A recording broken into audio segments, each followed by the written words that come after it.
My fiancé declared, "I need an open relationship or the wedding is off." I replied calmly, "Okay, let's do it." Then I immediately set up 3 dates with her friends and flaunted my newfound freedom. She was shocked and begged to call the whole thing off. I, 32mm, am, or rather was, engaged to Qley, 30F. We've been together for 5 years, engaged for 1. Wedding plans were in full swing. Venue booked, deposits paid, the whole 9 yards. Everything seemed fine, or so I thought. Last Tuesday, Qley sat me down. She looked serious, which isn't unusual for her when she wants to discuss something important, but the vibe was off. "Look," she started, fiddling with a coaster. "I've been doing a lot of thinking about us, about what I need." I waited. My mind raced through possibilities. Cold feet? A problem with her family? "I need more," she finally said. "More experiences. More freedom. Before we get married, I need an open relationship. If we can't do that, then I don't think I can go through with the wedding." Silence. My brain just kind of stalled for a second. An open relationship. Now? 6 months before the wedding? I just looked at her. She had this expression like she was bracing for an explosion, or maybe expecting me to beg, to plead. Instead, I took a breath. A really deep one. "Okay," I said. Just like that. "Okay, Qley. If that's what you need, then let's do it. An open relationship it is." Her jaw literally dropped. I could see the calculations whirring behind her eyes. This was not the reaction she anticipated. Not even close.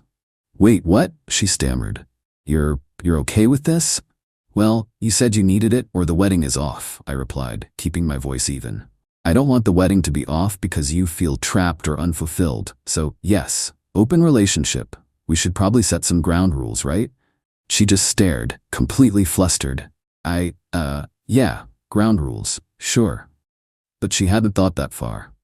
I could tell. This was supposed to be her power play, her way of getting what she wanted by threatening the wedding, thinking I'd cave. She didn't expect me to call her bluff so readily. "Great," I said, getting up. "Let's give it a think and we can discuss terms tomorrow. I'm gonna head out for a bit, clear my head." And I left her sitting there, looking like a fish out of water. The moment I was out the door, the calmness I'd projected started to crack. It hurt, like hell. 5 years, and this is what it came to? An ultimatum? But if this is what she wanted, if this was the test or whatever BS she was pulling, then fine. Game on.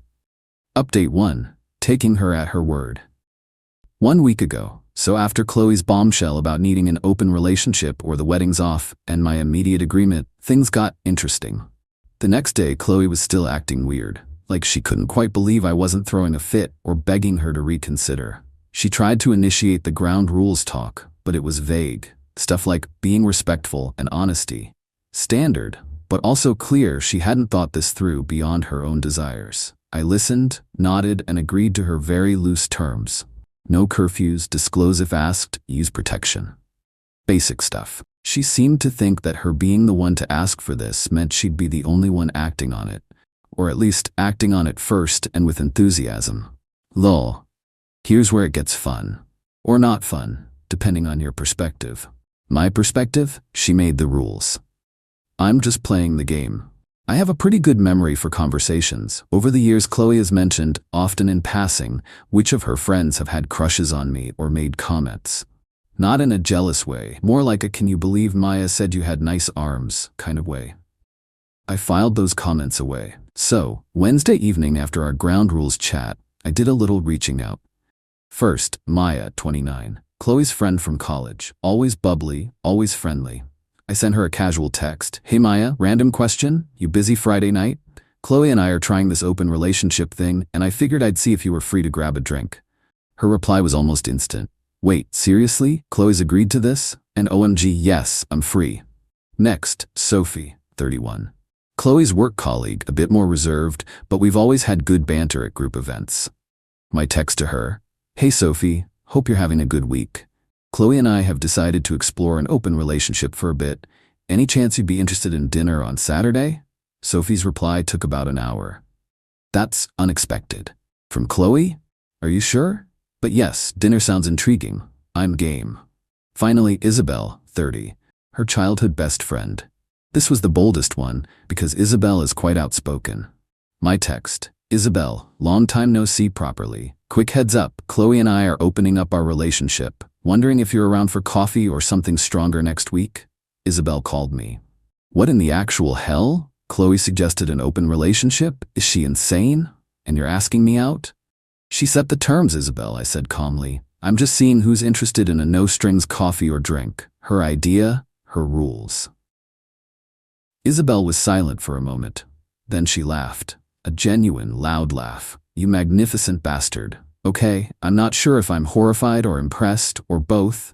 Let me think about it, but damn. Text me next week. Spoiler, she agreed to a let's see drink for Tuesday. So 3 dates lined up with her friends. I didn't say anything to Qley immediately. I just let her see me on my phone a bit more, smiling a little. She kept giving me suspicious looks. On Thursday evening, I mentioned casually, oh, by the way, I've got a few plans this weekend, just giving you a heads up. Plans? She asked, a weird edge to her voice. What kind of plans? Just grabbing a drink with Maya tomorrow night, dinner with Sophie on Saturday, and maybe coffee with Isabel next week. I said it like I was discussing the weather. The color drained from her face. My friends? You asked out my friends? Yeah, I said. Is that a problem? We're open, remember? Your idea. She sputtered. But I didn't think you'd actually, with them. Why not?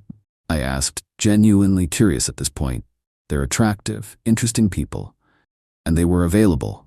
She just stared at me, mouth opening and closing. The entitlement was rolling off her in waves. She clearly thought this open relationship was a one-way street, a free pass for her, while I was supposed to sit at home, pining and miserable. The shock on her face was, well, it was something. Update 2. The backpedaling begins. 3 days ago, okay, so things escalated, predictably. After I told Qley about my upcoming dates with Maya, Sophie, and Isabel, she lost it. Not in a screaming, throwing things way, that's not really her style, but in a very panicked, this is not how it was supposed to go kind of way. You can't do this, she insisted, voice tight with barely suppressed hysteria. Why not, Qley? I asked, keeping my tone deliberately mild. You wanted an open relationship. These are the mechanics of an open relationship. Or did you have a different definition in mind? One where only you get to be open? She flinched. No, that's not it. It's just, my friends, it's disrespectful. Disrespectful to whom? I countered. To you, for taking you at your word? Or to them? They all said yes, by the way. Seemed pretty happy about it, actually. That last part really got under her skin. I could see it. The next 24 hours were a barrage of texts and calls from her. We need to talk. This isn't what I meant. You're trying to hurt me. You have to cancel those dates. I mostly just replied with variations of, Qley, you were very clear. Open relationship, or the wedding is off. I chose the open relationship. Are you now saying you want to call off the wedding? That usually shut her up for a bit. The idea that I might be the one to pull the plug on the wedding based on her ultimatum clearly terrified her. But not enough to actually admit she'd made a massive miscalculation. Then came the flying monkeys. First, her brother, Liam, 33, called me. Liam's usually a decent guy, but he's fiercely protective of Qley, sometimes to a fault. Dude, what are you doing? He started. No preamble. Qley's a wreck, going on dates with her friends? Seriously? Liam, I said. Qley gave me an ultimatum. An open relationship, or she wouldn't marry me. I agreed to her terms. What's the issue? Yeah, but an open relationship doesn't mean you go actively try to hook up with her entire social circle. It's about exploring. If the need arises. He sounded like he was parroting something Qley told him. So the need should only arise for her? I asked. And when it does, who should she explore with? Strangers? My friends? What are the acceptable parameters here, Liam? Because Qley was pretty vague. He got huffy. You're being an ass about this. She made a mistake, okay? She didn't think you'd react like this. Then she shouldn't have issued an ultimatum she wasn't prepared for me to accept, I said. I'm just following the rules she laid down. If she wants to change them, she knows how to talk to me. But so far, all I'm hearing is that I'm the bad guy for agreeing with her? Liam grumbled some more about me not being fair and making things difficult before hanging up. Apparently, me being fair means I should just roll over and accept her demands without exercising the same freedoms myself. The entitlement is strong in that family. Qley then tried a different tactic. Tears. When I got home from work on Friday, just before I was supposed to meet Maya, she was on the sofa, sniffling. "I can't believe you're actually going," she whispered, eyes red. "Qley," I said, sitting down a small distance away. "I'm doing what you said you needed. If you've changed your mind about wanting an open relationship, you need to say so. And if you do, we need to discuss what that means for the wedding, because your ultimatum was pretty clear." "But I don't want this," she cried. "I don't want you dating Maya, or Sophie, or Isabel." "So you want to call off the open relationship?" I pressed. "Yes, no, I don't know," she wailed. "I just want you to not go." "That's not how this works, Qley," I said, standing up. "You set the terms. I'm adhering to them. I'll be back later." And I left. The look on her face was a mixture of fury, despair, and utter disbelief. The date with Maya was nice. We had a couple of cocktails.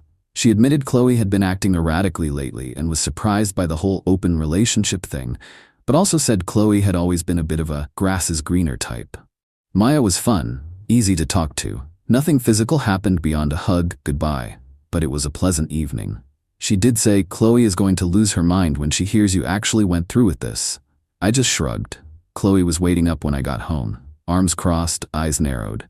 "So, how was your date?" she asked, sarcasm dripping. "It was pleasant," I said, keeping it brief. "Maya's good company." "Did you sleep with her?" "Qley, that's really not something I'm going to discuss in detail, just like I wouldn't expect you to detail your encounters. We agreed on disclose if asked, but not a full interrogation. It was a first date, a drink. That's all." She looked like she wanted to press, but I just went to the bedroom. The atmosphere was ice cold. Saturday dinner with Sophie is next. I have a feeling Qley's attempts to shut this down are only going to get more frantic.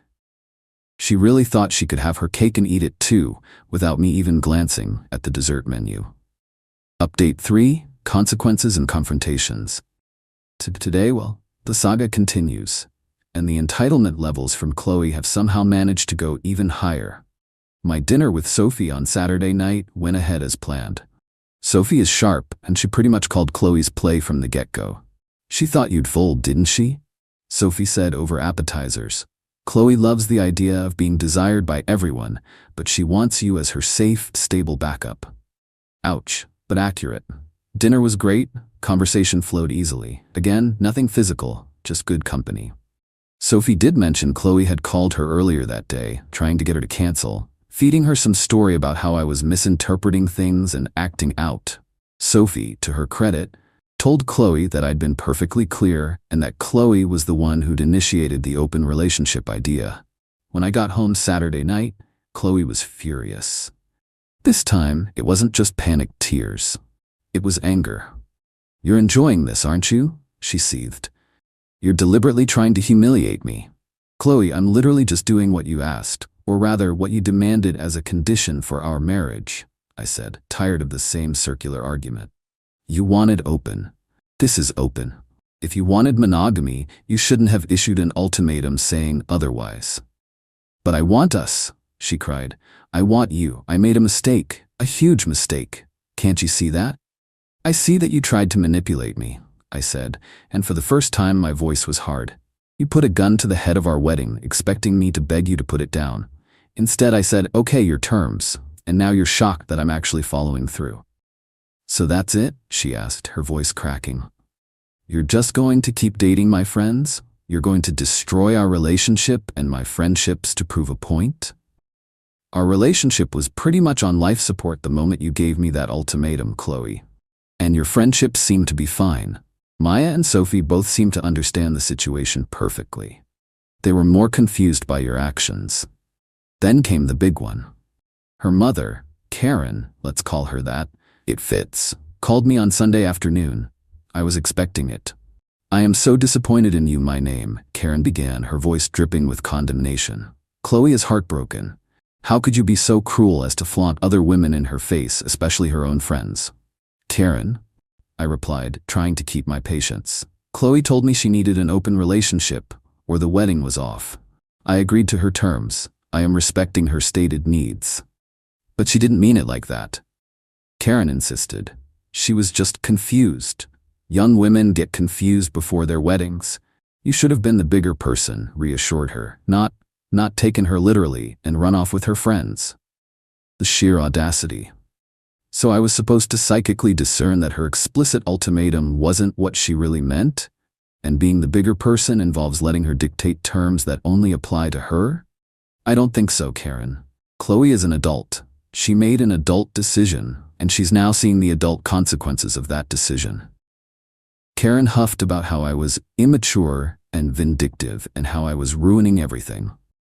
She said Qley was now saying she wanted to call off the open relationship and the wedding because I had betrayed her trust.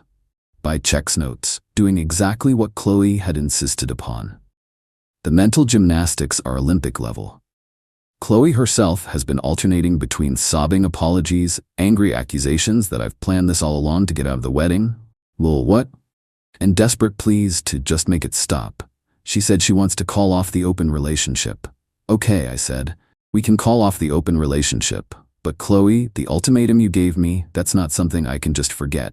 You were willing to end our marriage over this supposed need. What happens next time you feel confused or need more? She had no answer. Just more tears. My date with Isabel is tomorrow, Tuesday. Isabel texted me this morning. Heard the drama is epic. Still on for that drink? I'm bringing popcorn, metaphorically speaking. I am still calm. But underneath, yeah, there's a part of me that's just done. This wasn't a simple miscommunication.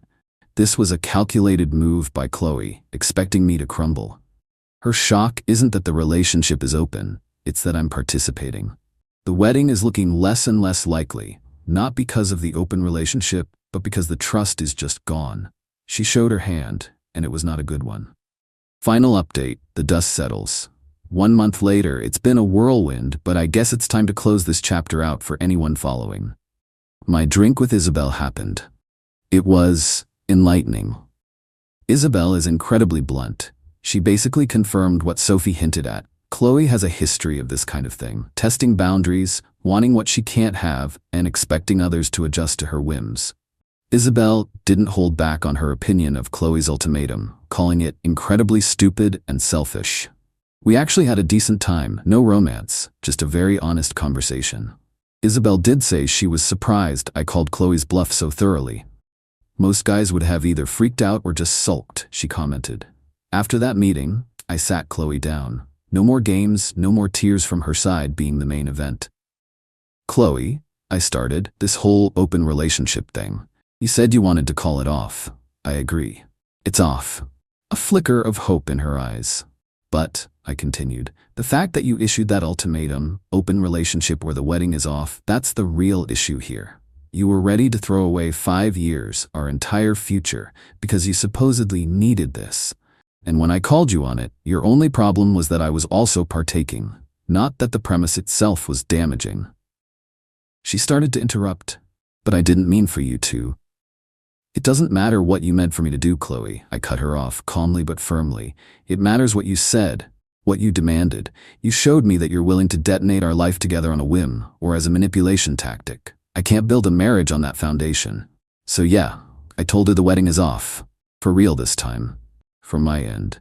Her reaction was a lot. First, disbelief, then anger. How dare I call it off after she was the one willing to forgive me for my awful behavior? Her words, referring to me dating her friends, which she demanded I be free to do. Then came the begging, the promises it would never happen again, that she'd learned her lesson. Her brother, Liam, tried to intervene again, saying I was overreacting, that all couples have these pre-wedding jitters and weird fights. I told him this wasn't jitters. This was a fundamental betrayal of trust and a display of appalling selfishness from Qley. Even her mother called my mom to try and get her to talk some sense into me. My mom, bless her, told Karen that I'm a grown man who makes his own decisions, and that from what I'd told her, Qley had made her bed and now had to lie in it. The fallout for Qley has been significant. Maya and Sophie are definitely keeping their distance from her. They both told me separately that Qley tried to badmouth me to them, painting herself as the victim. But they saw through it. Isabel was never one to mince words, and apparently told Qley exactly what she thought of her actions, which wasn't pretty. So Qley's power play not only cost her the relationship, but also severely damaged her friendships. Good. That's what happens when you treat people like pawns. We're in the process of disentangling everything. Canceling vendors, figuring out who gets what from the apartment. We're both moving out, no way I'm staying there. It's messy and expensive, but honestly, every cancellation fee is a small price to pay for dodging that bullet. I've had moments of sadness for the relationship I thought we had. A little bit of anger still lingers, sure, but mostly relief and a strange sense of calm. I didn't explode, I didn't beg. I just took her at her word, played by the rules she set, and let the natural consequences unfold. She engineered her own downfall. I'm not looking to date anyone right now. Definitely not any of Qley's former friends. That was just a means to an end, a way to mirror her own stated desires. They were all cool about it, understood the dynamic. I'm focusing on myself, hitting the gym, reconnecting with my own friends. Moving on. Qley, from what I hear, is miserable. She's apparently telling anyone who'll listen that I'm a cold, manipulative monster who tricked her. Some of her more distant acquaintances might believe her. Her family, predictably, supports her narrative. But the people who mattered, the ones who saw it unfold or were directly involved, they know the truth. She gambled, she lost. End of story. Thanks for letting me vent, Reddit. It's been weirdly therapeutic laying it all out. Onwards and upwards, I guess. I need to visit my sick mother. My wife lied on our anniversary. Hours later, I saw her Instagram post, on a yacht with her ex. He's my soulmate, she bragged in the comments. I packed everything and left. When she returned home, she found nothing but an empty house and divorce papers on the floor. I'm 35M yesterday. Our 5th wedding anniversary. It started with Clara, 34F, looking all serious, telling me her mom took a nasty tumble down some stairs, said she needed to drive down there immediately, 3 hours south. Sounded panicked, said maybe a broken hip. Of course I was like, okay, let's go, I'll drive, forget our plans. No, Mark, stay here, she insisted. You've got that big deadline, I'll be fine. I already have a bag packed from last weekend's visit, just need to grab it. I'll call you from the road. Quick kiss, gone. Left me feeling worried, sick, and canceling our fancy dinner reservation. Hours passed. Radio silence.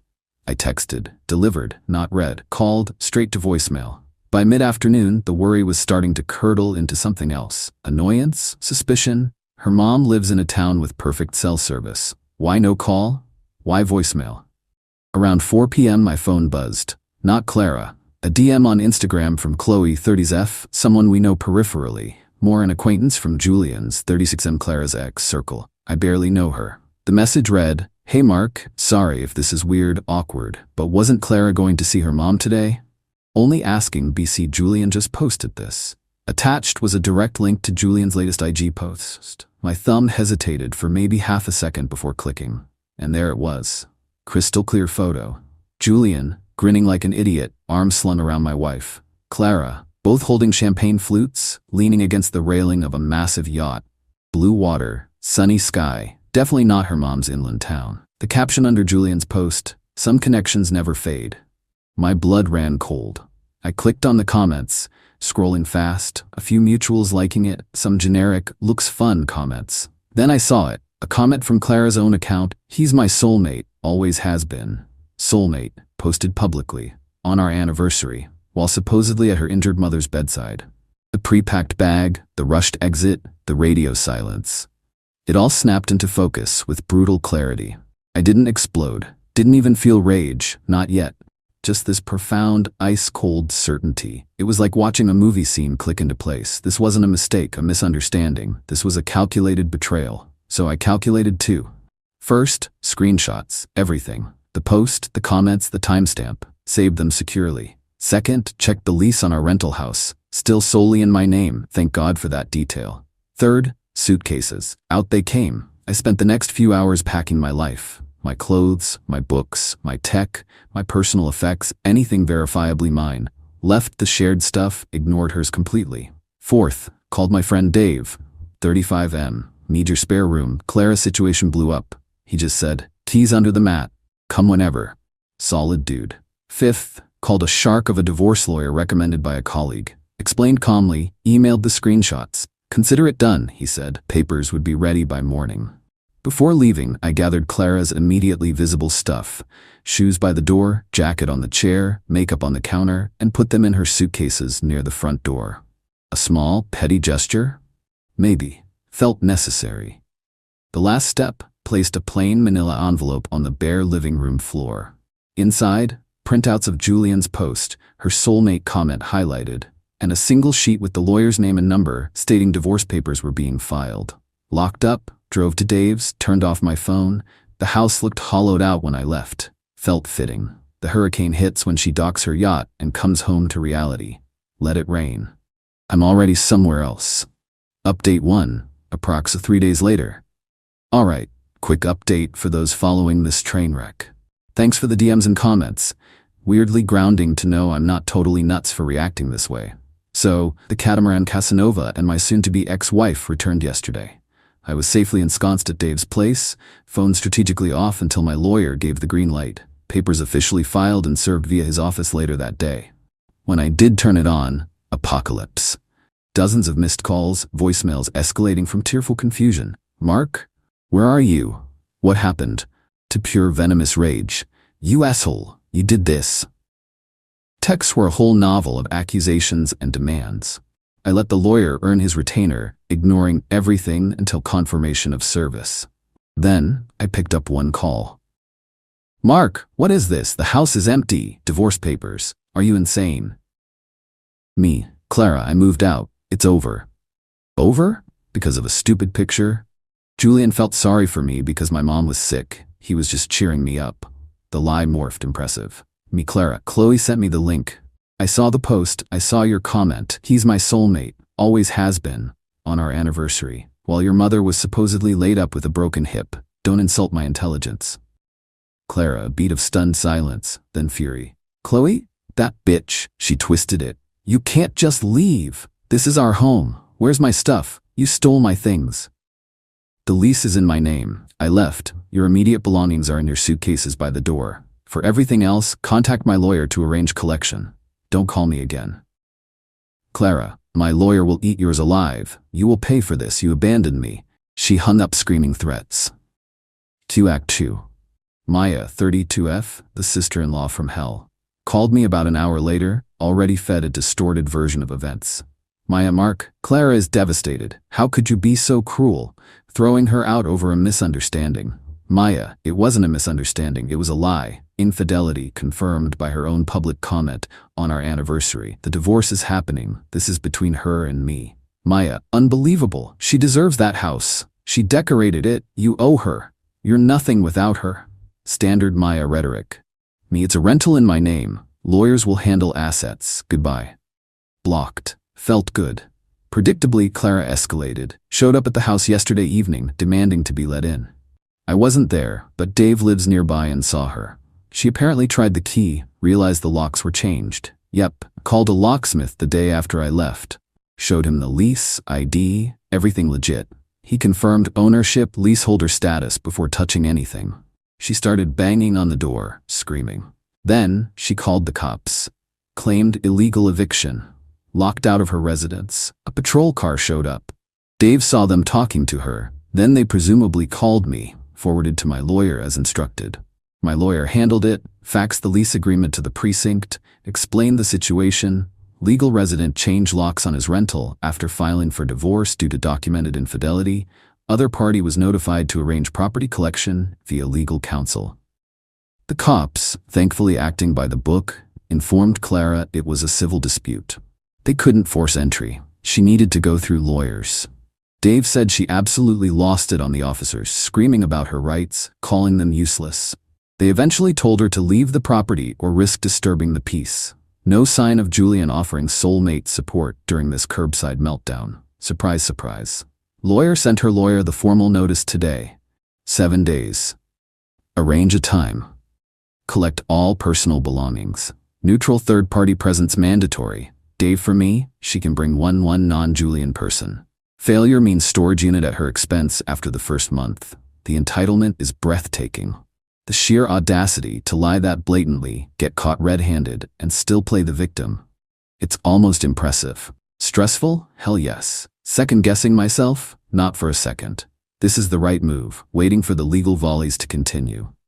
Final update, approximately 2 weeks later. Alright folks, final dispatch from the front lines of my spectacularly imploded marriage. Thanks for sticking around. Writing this out has been weirdly therapeutic. The last couple of weeks were something. Clara's lawyer came back swinging, trying to argue the 7-day notice for her stuff was unreasonable duress. Demanded unlimited access, claimed half the furniture, even stuff I bought before we married, and tripled down on the insane spousal support demand, based on emotional abandonment and her fragile state. Apparently yacht trips with exes are traumatizing when you get caught. My lawyer, bless his expensive, cynical heart, basically laughed it off. Sent back a polite FU letter citing the lease, the date she effectively vacated, anniversary yacht day, the evidence, and reiterated, 7 days, get your shit or it goes to storage. Period. The smear campaign kicked into high gear, as expected. Clara and Maya were telling everyone I was mentally unstable, controlling, threw her out for texting an old friend, conveniently omitting the yacht, the soulmate, the lie. Some people drank the Kool-Aid. Sucks, but whatever. Others reached out, having seen Qley's original tip-off or Julian's post before he eventually deleted it. Too late, screenshots live forever. Qley actually got some nasty DMs from Maya, calling her a backstabbing bitch. Qley just blocked her. Julian, meanwhile, sent one pathetic text. Dude, chill out, it wasn't serious. Blocked him too. Now for the climax. Operation Get Your Crap Out. Clara's lawyer finally agreed to the deadline, day 7, 4 p.m. pickup. Clara and Maya showed up, late, naturally. Dave was there, stone-faced, to supervise. I stayed far away. According to Dave, it was pure entitlement theater. They walked in, saw her stuff still in closets' drawers, aside from the suitcases I initially packed, and Clara started wailing. He expects me to pack after humiliating me like this? Maya joined in. This is psychological abuse, making her relive the trauma. Dave just checked his watch. The agreement, confirmed by your lawyer, was collection of personal belongings by 5 p.m. It's now 4:40. You have 20 minutes. Cue frantic, angry packing. They were stuffing things into cheap garbage bags, complaining loudly. Tried to take a painting my parents gave me. Dave shut that down. Tried arguing about a coffee maker we bought together. Dave pointed to the personal belongings only clause in the lawyer's letter. Maya apparently puffed up like an angry toad, muttering about calling the cops again for harassment. Dave just raised an eyebrow. 5 p.m. hit. They were nowhere near done. Maybe got 60% of her stuff. Mostly clothes. Clara started demanding more time, tears streaming. Maya unleashed a torrent of abuse at Dave. He just stated calmly, the agreed time is over. You need to vacate the premises. He literally held the door open until they left, leaving piles of bags and loose items behind. The next morning, movers arrived. Everything left behind, inventoried, photographed, packed professionally and shipped to a storage unit. First month paid by me. Key, contract, and invoice sent certified mail to her lawyer, stating the unit and payment became her responsibility in 30 days. The ultimate consequence? Clara apparently ghosted the storage company. Never paid the bill after the first month, never cleared it out. Ignored their calls and letters sent to her lawyer's office. So, after the legally required waiting period and notifications, poof, her remaining possessions were auctioned off. Designer shoes, clothes, keepsakes she didn't grab, gone. All because she couldn't follow a simple deadline stemming from her own shitty choices. That, my friends, felt like justice. Cold, simple, and entirely self-inflicted. Divorce is final. The judge wasn't impressed with her emotional distress claims after seeing the IG evidence and the timeline. Spousal support was minimal, statutory standard for a very limited time. We split the meager actual marital assets 50-50. Her lawyer tried to fight for more, but had zero leverage. Last I heard, she's crashing with Maya. Julian? Vanished like mist once the financial and logistical reality of her situation set in. The soulmate connection apparently didn't extend to paying her bills or helping her move. Shocker. Me? Still in the rental. Feels quiet but clean. Started therapy, highly recommend. Rebuilding friendships, focusing on work. Does it still hurt? Yeah, sometimes the betrayal hits fresh. But mostly, relief. Freedom. I didn't orchestrate some mastermind revenge plot. I just reacted, drew boundaries, and let the consequences play out naturally. She built the yacht, she sailed it, and she ultimately sank it. I just refused to go down with her. Thanks for reading my saga, Reddit. Time to close this chapter. My mom's 24-year-old fiancé demanded I call him dad. Then I showed mom proof he was only after her money. 29M, never imagined my mom's midlife crisis would end up like this. 4 months ago, mom 52F introduced me to her new boyfriend Jake, 24M. Yes, you read that right. Her boyfriend is 5 years younger than me. Whatever makes her happy, right? I tried to be supportive. Seriously. But something about Jake just felt off. When we first met, Jake was all smiles and bro talk, acting like we were going to be best buds. He kept mentioning mom's house, sweet place, her car, sick ride, and asking weirdly specific questions about my late father's insurance payout. Red flags everywhere, but mom was practically glowing whenever he was around. Fast forward 3 months, I get a text from mom saying she has big news and wants me to come over for dinner. I arrive to find Jake already there, arm wrapped possessively around mom's shoulders. Before I even sit down, they announce they're engaged, after dating for 3 months. We're in love, mom gushed, flashing a massive diamond ring that definitely cost more than she could afford. When you know, you know. Jake just smirked at me over her shoulder. Can't wait to be part of the family, man. I forced a smile, congratulated them, and excused myself to the bathroom where I immediately texted my sister Liv, 31F. SOS, mom engaged to Jake, red alert. Dinner was awkward AF. Jake dominated the conversation, talking about all the improvements he wanted to make to mom's house. My childhood home. The home my dad built with his own hands before he died 3 years ago. Maybe we'll finally renovate that outdated kitchen, Jake said, mouth full of the lasagna mom had spent all day making. Granite countertops, stainless steel, everything. That sounds expensive, I said carefully. Your mom deserves the best, Jake replied, kissing her cheek. Besides, that retirement account is just sitting there.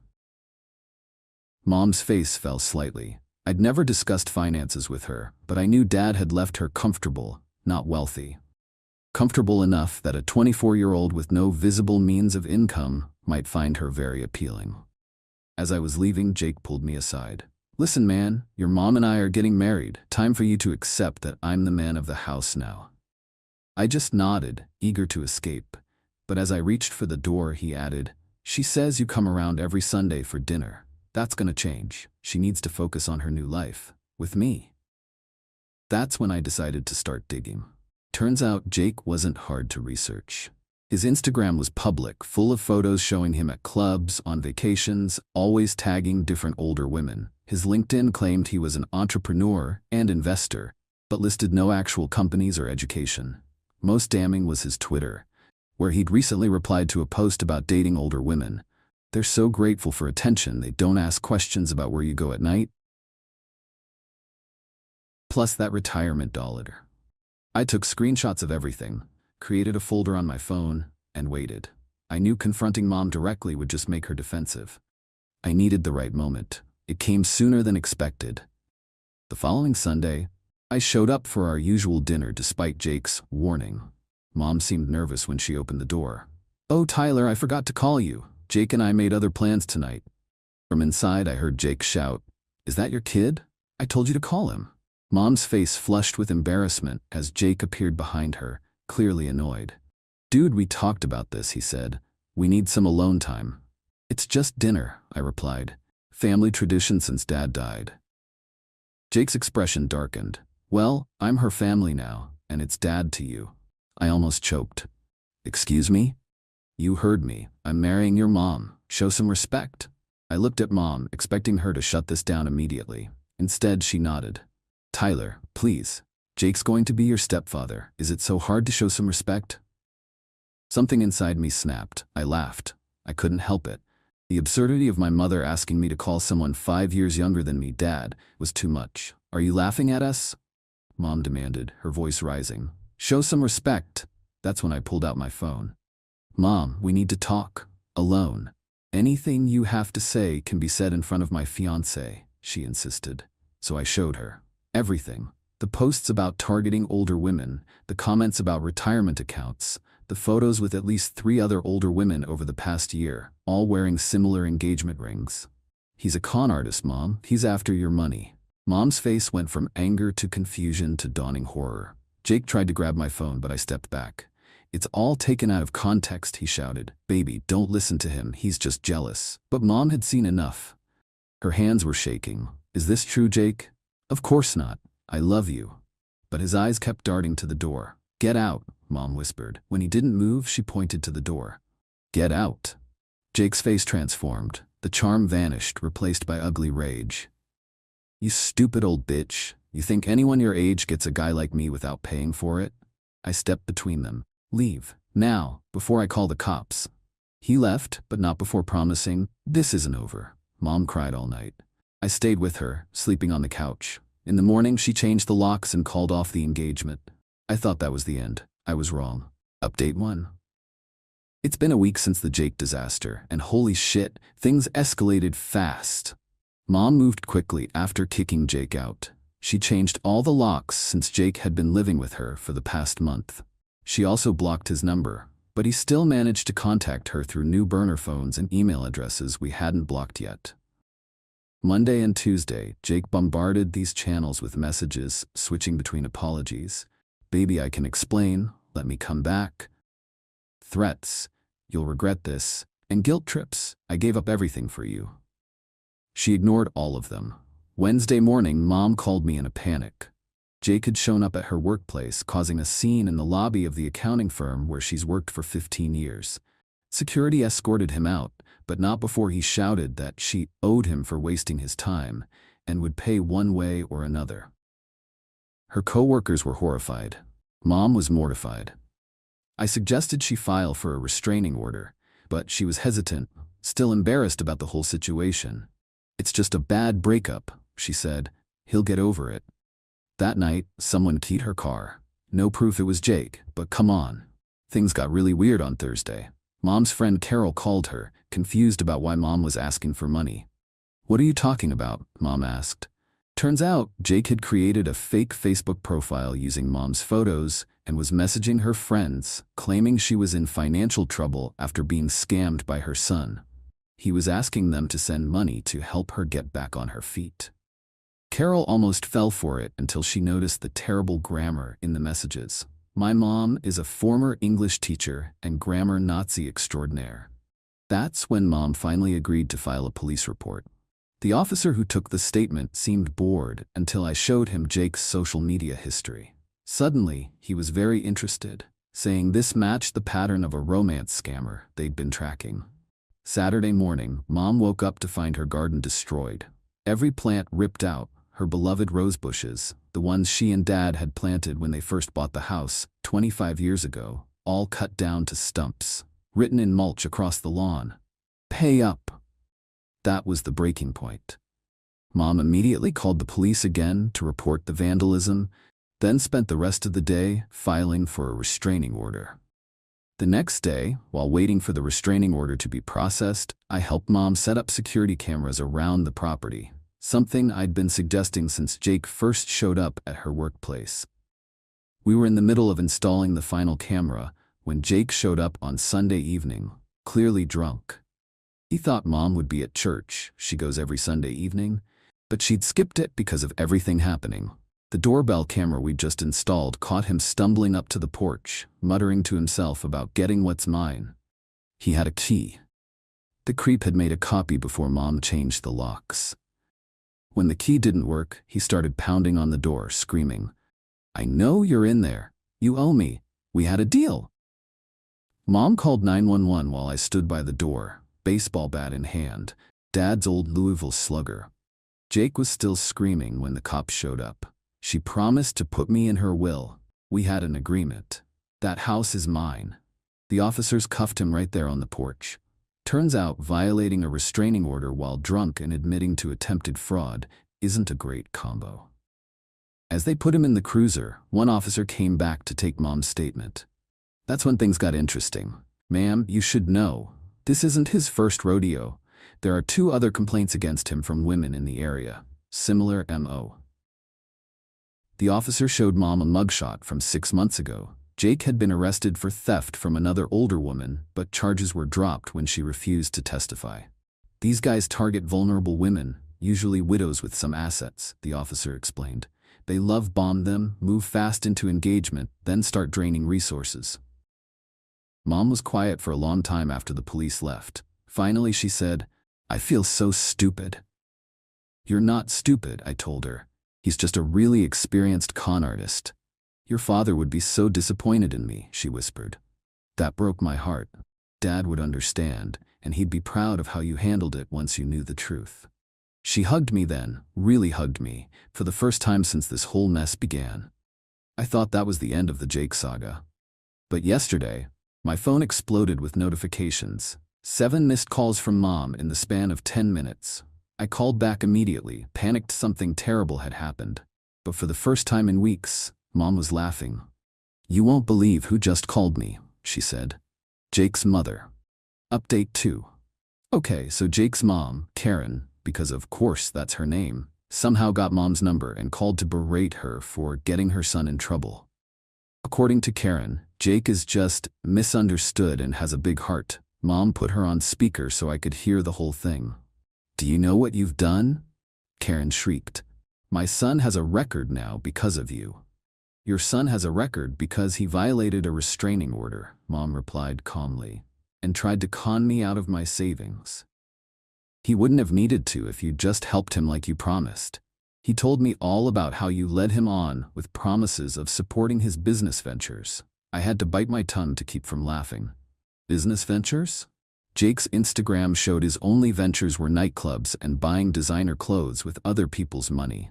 "I never promised Jake anything except loyalty, which he betrayed," Mom said. "And I have to wonder if you know what your son really does for a living." Karen went ballistic. "How dare you? My son is an entrepreneur. He's helping these lonely old women have some happiness in their pathetic lives." Mom's eyebrows shot up. "These women? Plural?" Silence on the other end as Karen realized her slip. "You know what he does, don't you?" Mom said quietly. "You know he scams women." More silence then. "They get what they pay for. A handsome young man on their arm, making them feel young again. What's wrong with that arrangement?" Mom's face hardened. "The arrangement part wasn't exactly disclosed, Karen. Neither was the theft, harassment, or destruction of property. He wouldn't have had to do any of that if you'd just held up your end. He spent 3 months pretending to care about your boring life. That's worth something." I'd never seen my mom so calm in the face of such insanity. "You know what? You're right. Tell Jake I'll pay him." My jaw dropped. Karen immediately changed her tone. "Well, finally some sense. He says you owe him $10,000 for the time invested." "I'll pay him exactly what his time was worth," Mom said coolly. "I'll see him in court." Then she hung up. Karen called back immediately, but Mom blocked the number. "You're suing him?" I asked, stunned. Mom smiled grimly. "I spoke with the police again yesterday. Turns out Jake has pulled this scam on at least 3 other women in the area. None pressed charges because they were too embarrassed. I'm not embarrassed anymore. I'm angry." The next day, Mom met with a lawyer who specializes in elder fraud, though Mom nearly walked out when the lawyer used the term elder to describe her. They decided to pursue both criminal charges and a civil suit for the property damage, the attempted fraud, and emotional distress. 2 weeks later, the preliminary hearing for Jake's case was scheduled. Mom and I both attended, along with, surprise, 2 other women who'd been scammed by Jake in the past year. They'd come forward after seeing the police report. One woman, Barbara, had lost nearly $30,000 to Jake before figuring out what was happening. Jake's face when he saw all 3 women sitting together was priceless. All color drained from his skin as he realized how screwed he was. His court-appointed attorney immediately requested a sidebar with the judge and prosecutor.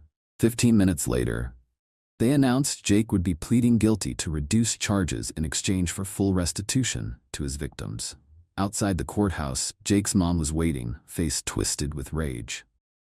"You're all just jealous old hags," she screamed as we walked past.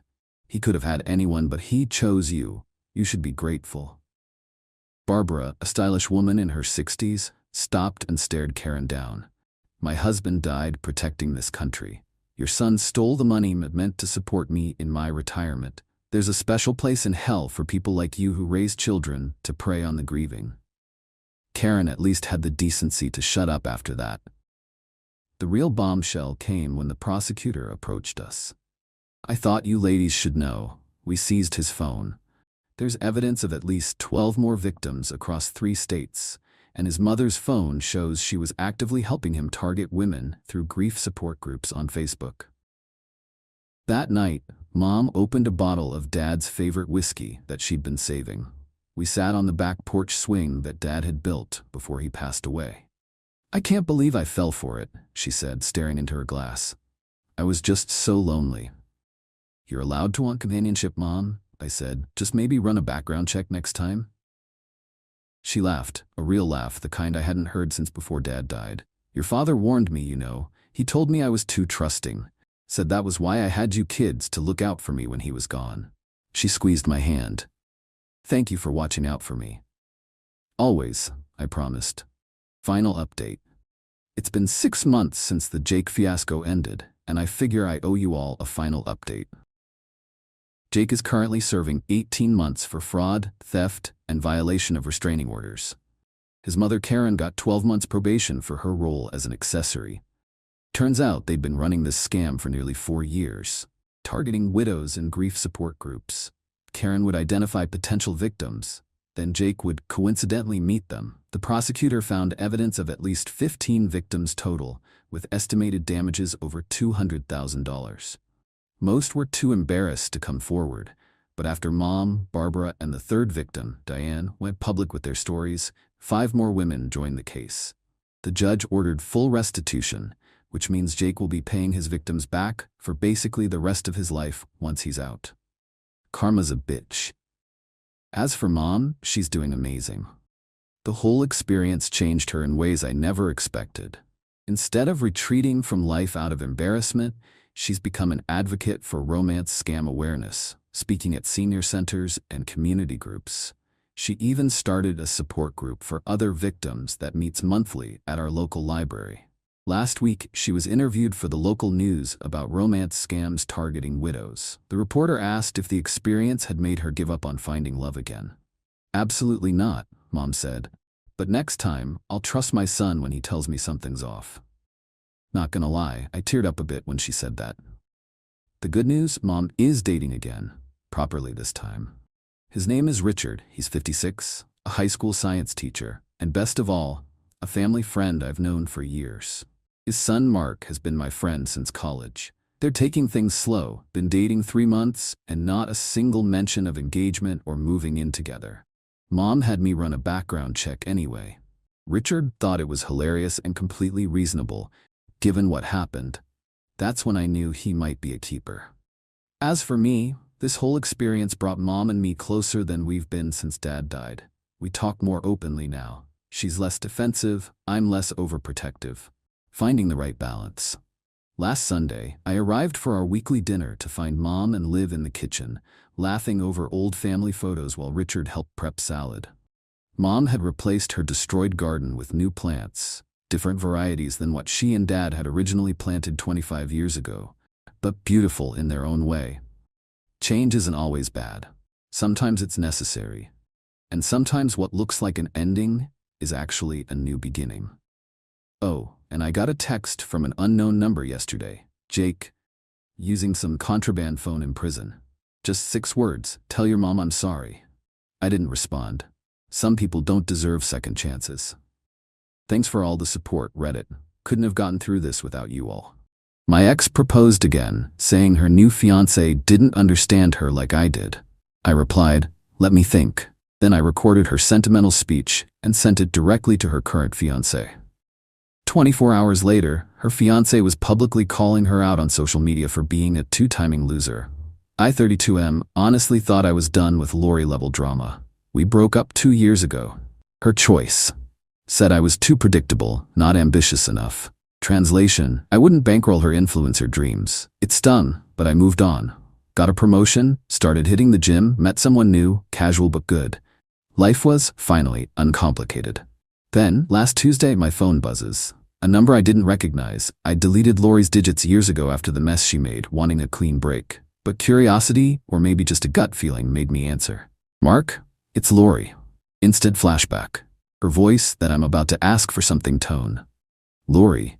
Long time. What's up? Keep it light. Oh, Mark, I've made such a mistake. Here we go. You know I'm with Brent now, right? I did. Social media. He looked decent, seemed successful. Good for her.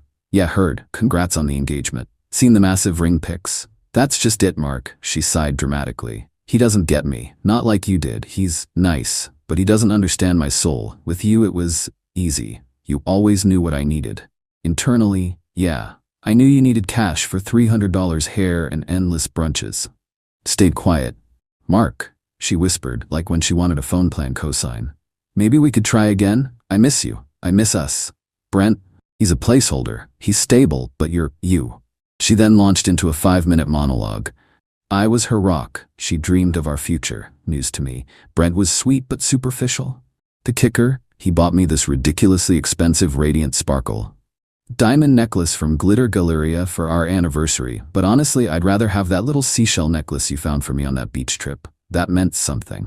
Almost choked. Seashell cost dollars. Radiant sparkle? Quick Google, $5. Audacity level, expert. She finished. So, what do you say, Mark? Our second chance. Sounded tearful, Oscar-worthy. Million thoughts. Anger, disbelief, but also cold opportunity. Waltz back in? After trashing my self-esteem and flaunting her upgrade. Wow, Lori, feigning surprise. That's a lot. Caught me off guard. Honestly, I need to think. Can I call you back? Oh, Mark, take all the time you need, she gushed, hooked. This is our second chance. Hung up, saved the call recording, thanks iPhone. Found Brent's public Instagram. DM, Brent, you don't know me. Mark, Lori's ex, she just called me. You need to hear this for your own sake. No drama from me, just a heads up. Attached audio. Sent. Blocked the number she'd called from. Let pieces fall. My part done. Momentary pang, too harsh? Then remembered, too predictable and 2 years rebuilding. Nah, just consequences. Update, woke up this morning, barely 24 hours later, to my phone practically melting. Missed calls, more unknown numbers and a frantic Ben, and social media notifications exploding. Brent, it turns out, isn't the quiet, reserved type when provoked. He also, apparently, has a pretty significant online following from some local business ventures he was involved in, and their shared social circle was, shall we say, very online and gossipy. Brent didn't just listen. He posted snippets, the juiciest bits of Lori's speech about me, Brent being a placeholder, the necklace diss, on his Insta story, Facebook, even tweeted a SoundCloud link.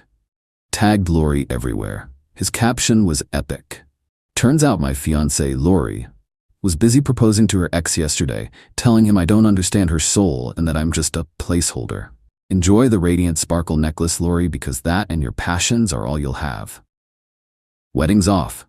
Oh, and to Mark, mate, you dodged a bullet. Thanks. 2 timing loser engagement over she belongs to the streets. Brutal. Public. Deserved. Phone rang. Ben, Mark, dude, what the hell did you do? Awestruck, not angry. Me? Gave Brent a warning. He chose the delivery. Lori is having an absolute meltdown, Ben said. Her sister Zara called me, screaming. Said I ruined Lori's life, she was confused, emotional, and I tricked her. Tricked her? By letting her speak. Breathtaking entitlement. Ben, she recorded a 5-minute monologue wanting me back while engaged. How's that tricking? I know, Ben sighed. But Zara's on a warpath. Says Lori is devastated. Brent kicked her out, parents furious with her, for once, and it's all your fault for sending the recording. Apparently, Lori's strategy was, secure me as backup, dump Brent, make it seem his fault. Never imagined I'd tell him, or that he'd go nuclear with such a wide, immediate audience. As expected, after discovering Brent's posts, she tried calling from another unknown number. Ignored it. Then came the texts, clearly Lori, typos and all, from that same new number. Mark are an evil bastard. You twisted my words. I was just vulnerable. Brent is crazy. You planned this to destroy me. My life is over. Followed by, that seashell necklace was ugly anyway, and Brent's rich, I could have had anything. You are the placeholder, Mark. Always have been. There's the Lori I remember. Cornered, lash out, rewrite history. Screenshotted them for the sheer audacity of it all, then blocked that number too. No reply. Pointless. The comments on Brent's posts were a dumpster fire, mostly aimed at Lori. It seemed like everyone in their immediate shared circle saw it instantly. By the end of the day, Even a few old mutual acquaintances of mine, people I hadn't spoken to in ages but who were clearly still connected to Lori's periphery, started sending me tentative DMs like, "Saw the drama, always knew she was something else, good on you for getting out." Small, petty part of me enjoying this. Very large part, actually. She built her image. Sweet, misunderstood. Now everyone sees the calculation. Zara, Lori's sister. Then DM'd on Instagram since Lori's numbers were getting blocked. Zara DM'd, "Pathetic loser Mark. Lori loved you. She's a delicate soul. Brent was controlling. You don't know." Me, Zara, I have the literal full story. Your delicate soul sister tried to cheat, trashing her fiancé. He found out. Consequences. She should learn them. Zara, you'll regret this. We'll call you a psycho. Good luck. Evidence says otherwise. Bye. Blocked her profile too. Not about winning. About her finally facing a situation she can't manipulate. Played games? Game over. Update: a week since the drop, aftershocks still rumbling. Lori, predictably, is playing the ultimate victim, rallying troops. Entitlement Act 1, the smear campaign. Zara wasn't kidding. Whispers via Ben that I harassed Lori. Obsessed, couldn't handle her moving on, recording edited, out of context. Her diehard friends posted vague statuses about toxic exes. Laughable, annoying, trying to paint me the villain. Entitlement Act 2, the parental pressure. Lori's mom, Mrs. Henderson, called. Syrupy sweet. Mark, dear, misunderstanding. Lori's heartbroken. Brent overreacted. She was emotional. I cut in, Mrs. Henderson, Lori proposed to me while engaged.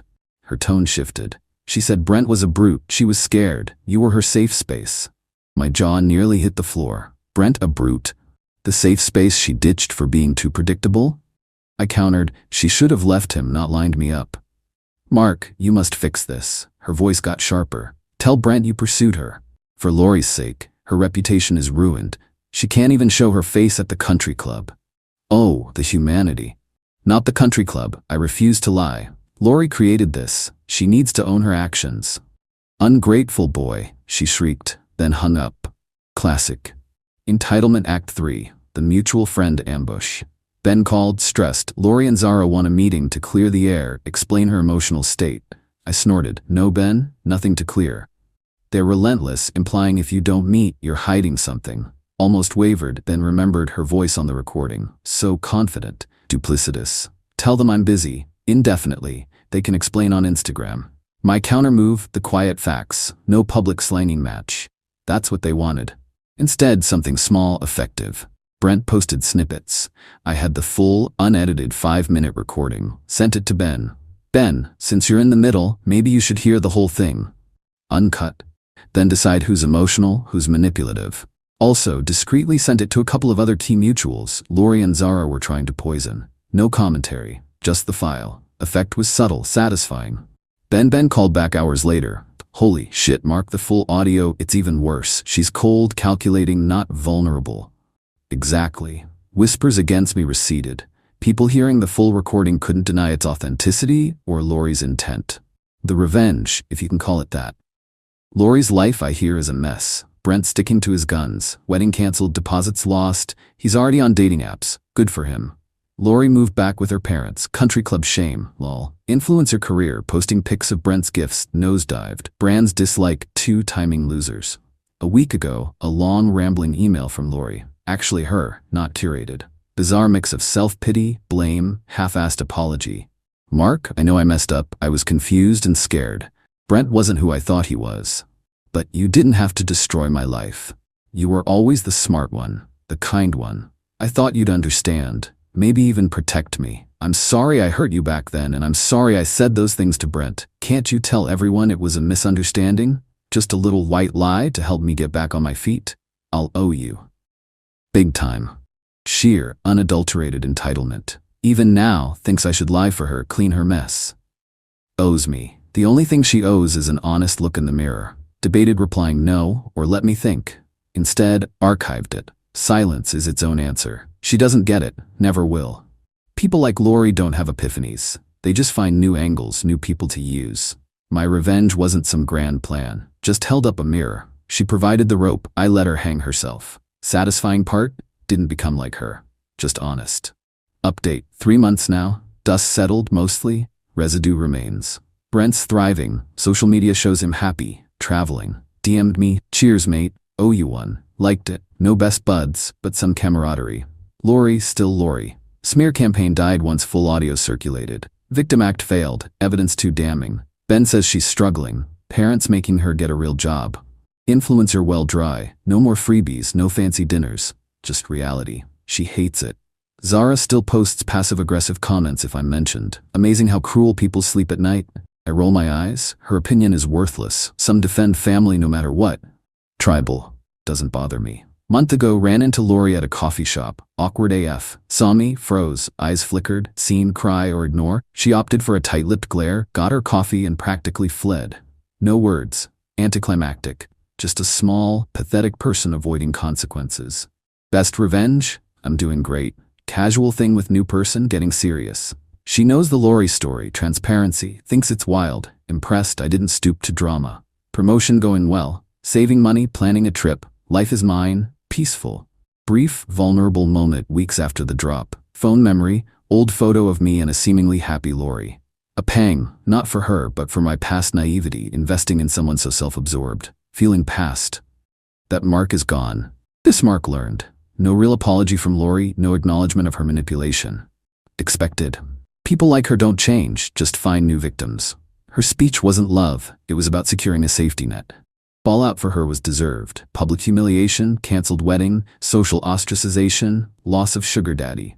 Tried to play everyone, played herself. Not Hollywood revenge. Quiet, methodical, based on her words. I just pressed send, incredibly satisfying. Don't think about Lori much. Sometimes laugh about her audacity with friends. She's an anecdote now, a cautionary tale. Me? Just living my life, and it's pretty damn good. Thanks for letting me share Reddit. Help to type it all out. Time to enjoy my predictable but very peaceful existence.